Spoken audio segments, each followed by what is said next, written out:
जिस ढंग से अधिवक्ताओं के साथ अत्याचार और अन्याय हो रहा है, इस चीज को अधिवक्ता समुदाय बर्दाश्त नहीं करेगा।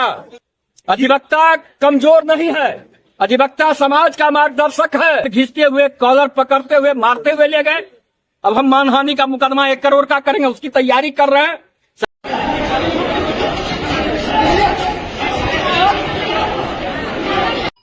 नमस्कार, मैं उसानिया और आप देख रहे हैं एमटी न्यूज। दरभंगा कोर्ट परिसर में शुक्रवार को उस समय हड़कंप मच गया जब चर्चित क्राइम वकील अंबर इमाम हाशमी उर्फ छोटे साहब को अदालत के आदेश पर हिरासत में ले लिया गया। एडीजे 3 की अदालत ने उन्हें 32 साल पुराने एक हत्या के मामले में कस्टडी में लेने का आदेश दिया। जानकारी के मुताबिक वकील हाशमी को शुक्रवार को कोर्ट में पेश होना था, लेकिन उन्होंने फॉर्म 317 देकर खुद को व्यस्त बताया और पेशी से छूट मांगी। हालांकि उसी दिन 1 घंटे बाद वे उसी कोर्ट में एक अन्य केस की सुनवाई के लिए पहुंच गए। इस पर कोर्ट ने कड़ा रुख अपनाते हुए उनसे जवाब तलब किया।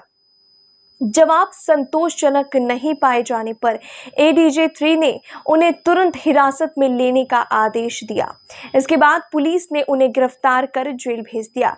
वहीं उनके सहयोगी वकील सुशील कुमार चौधरी को भी हिरासत में लिया गया था, लेकिन बाद में उन्हें रिहा कर दिया गया। पब्लिक प्रोसिक्यूटर रेणु झा ने बताया कि मामला 8 अगस्त 1994 का है, जब पटोरी और बसंत गांव की सीमा पर स्थित कबरगांव और निजी जमीन को लेकर विवाद हुआ था। इसी दौरान गोलीबारी की घटना में राम कृपाल चौधरी उर्फ कपल चौधरी की मौत हो गई थी, जबकि रविंद्र चौधरी सहित 8 अन्य लोग गंभीर रूप से घायल हुए थे। आरोपी की बसंत गांव निवासी अंबर इमाम हाशमी, कौसर इमाम हाशमी और तत्कालीन मुखिया आरिफ हाशमी उर्फ राजा मियां ने निहत्थे लोगों पर फायरिंग की थी। केस वर्षों तक खुल नहीं पाया और जब खुला भी तो गवाहों की गवाही वर्षों तक टलती रही। वकील अंबर इमाम हाशमी की गिरफ्तारी के बाद कोर्ट परिसर में वकीलों ने प्रदर्शन किया और इसे अनुचित करार दिया। वकीलों का कहना है कि इस गिरफ्तारी से वकालत के पेशे की गरिमा पर असर पड़ेगा। वहीं पीड़ित पक्ष ने कोर्ट के फैसले को न्याय की दिशा में एक बड़ा कदम बताया। अंबर इमाम हाशमी और छोटे बाबू एक केस में अभियुक्त थे। उन्होंने 317 का पिटीशन दिया था, लेकिन उनके 317 के पिटीशन को रिजेक्ट करने के बाद उनको कस्टडी में ले लिया और उसकी विषय में पूछने जैसे सुशील गुजी गए थे तो उनको भी कस्टडी में ले लिया और उन्हें घसीटते हुए और उस पर अडिग रहेंगे जब तक ये हमारे दोनों सम्मानित अधिवक्ता को यहाँ नहीं कोर्ट का मानना ही नहीं है। 317 देना कोई हमारा कानूनी अधिकार है, हमने 317 दिया, बल्कि उन्होंने न्याय की अवमानना की है। 317 रिजेक्ट होगा, हमको मौका मिलेगा, फिजिकली हम प्रेजेंट होंगे, लेकिन उन्होंने हमको ऐसा मौका नहीं दिया, हमको गिरफ्तार कर लिया। किस कानून में उन्होंने गिरफ्तार किया? हमको ऑनरेबल कोर्ट से बेल मिला हुआ है, हम बेल पर हैं, हमने कोई टेम्पर नहीं किया, हमने कोई जुडिशियल रिकॉर्ड में छेड़छाड़ नहीं की, हमने कोई गड़बड़ी नहीं की। हमको बुला करके घसीट करके ले जाया गया। ये मत दिखलाता है क्योंकि यहाँ के जिला जज और थर्ड एडिशनल अपनी मनमानी पकड़े हुए हैं, जिसको हम लोग नहीं चल रहे। जुडिशरी के दलाल साइड है इसमें, अन्यथा हम हर लोग एक है।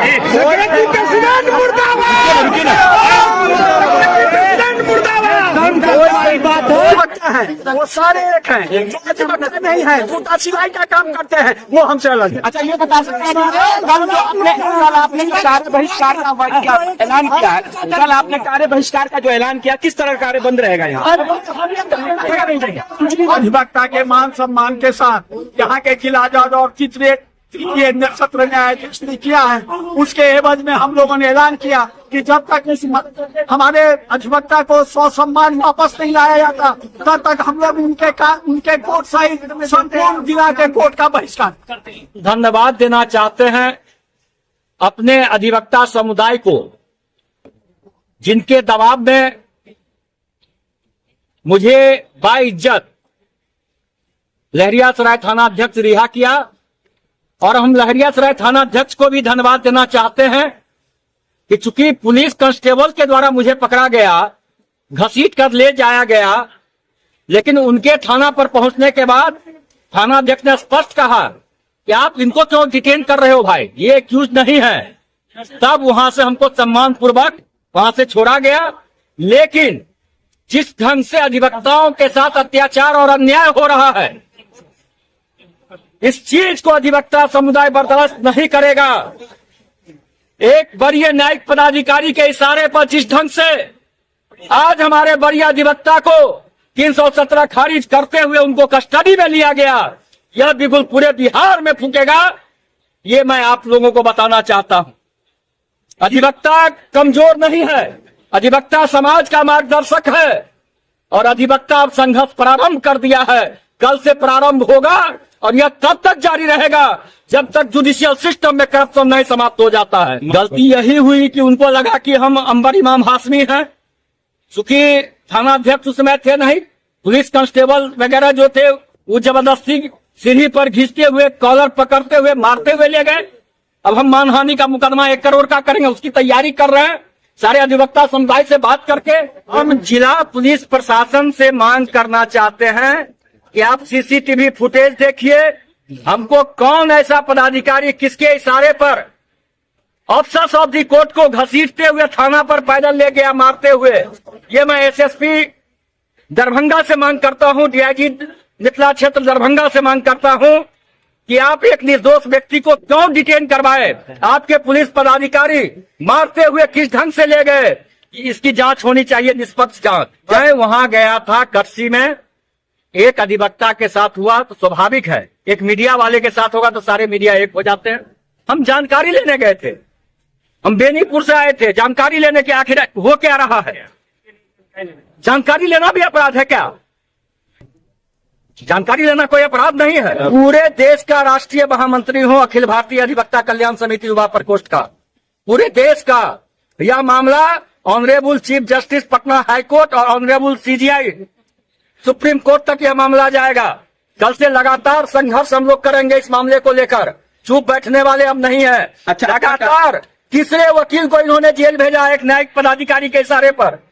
इससे पहले मुझे भी 52 दिन फर्जी मुकदमा में जेल भेजा गया, एक करण कुमार गुप्ता को जेल भेजा गया, आज हमारे वरिष्ठ अधिवक्ता अंबर इमाम हाशमी को जेल भेजा गया। कौन सा अपराध था भाई? वह रिकॉर्ड अपीयरेंस पर था, 317 खारिज होता जाता, वारंट पकड़ के आता, कोई दिक्कत नहीं था। लेकिन न्यायालय का जो आदेश है इसका हम सम्मान करते हैं, लेकिन न्यायालय का आदेश निष्पक्ष होना चाहिए, एक रूपता होनी चाहिए, ये हमेशा से हम मांग करते आ रहे हैं। प्रजातंत्र में और संविधान में मेरा अधिकार है गलत का विरोध करना। प्रोटेस्ट हम लोग करते हैं, हंगामा नहीं करते हैं, प्रोटेस्ट करते हैं। गलत जहां होगा वहां हम विरोध करेंगे। आज राष्ट्रपति जो हमारे माननीय द्रौपदी मुर्मू जी हैं, वह भी सिस्टम पर सवाल उठाती हैं, उनको भी आप जेल भेज दीजिए। हम अफसर्स ऑफ द कोर्ट हैं, हम सही को सही और गलत को गलत कहने का क्षमता नहीं रखें, और गलत को गलत कहेंगे तो आप गिरफ्तार करके फर्जी मुकदमा में जेल भेजवाइएगा। ये जुडिशियरी सिस्टम हो गया। अब हम अपने अधिवक्ता साथियों से ये निवेदन करना चाहते हैं कि जिस तरह से आप एकता दिखाया है वह एकता कायम रहे, हमारे एक एक अधिवक्ता के लिए कायम रहे, सिर्फ सुशील चौधरी के लिए नहीं। एक एक अधिवक्ता पर अगर अन्याय होता है तो सारे लोग एकजुट होकर इसका प्रोटेस्ट होना चाहिए।